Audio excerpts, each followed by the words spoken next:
did various of different movement, looking at hip hop, we're looking at street dance, we're looking at popping, crump, and how those energy kind of registers into people's body.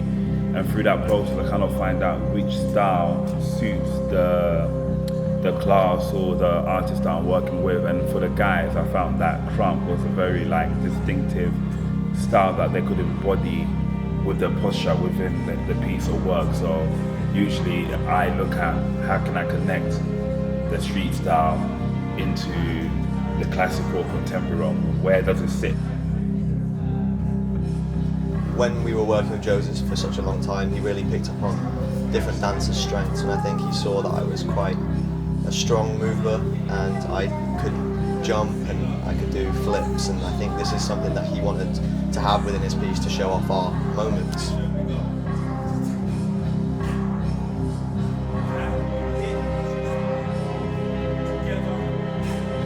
Instead of learning some repertoire, we created it with him in the studio. It was task-based. He would give us a task with some directions on how he wanted it done, and then he would give us a few minutes, and then he'd go to another group, and there'd be something going on constantly in the studio, and then he would ask us to show him what we'd done, and then he'd give us some new directions on try and do this differently, or try this way, or maybe face this direction, or make this bigger.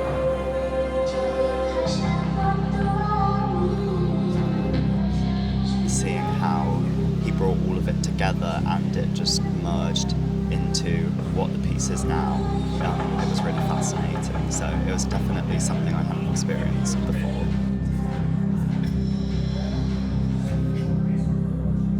Usually, no, I don't use music as a stimulus. I'm very fascinated by the body. For me, it's about the person, the body, and the music comes in way after. I enjoy working with students because there's a naivety to movements. Because they haven't built so much habits in their body, they can give more. I think with the second year, what was really good is that a lot of them have backgrounds that they were familiar with hip-hop style. So it was great that they were able to connect with it because they've seen it before and they were willing to learn. I think for me, what I learned is more about how to articulate the language I want. And I think that was really important with the guys that we speak two different languages, movement-wise. And they really helped me try and find a common ground, how I could communicate with them and they could embody what I was saying. I think that's what I learned from them, is that they gave me space to find the right language in order to communicate, to convey what I want. I think just being open-minded and kind of kind to yourself when you first learn a new style is definitely something that I had to teach myself throughout this process, and that Mr. Toonga also told us, because it's something that we had never done before. It's helped my dancing in a lot of aspects because it's made me more outgoing, I think.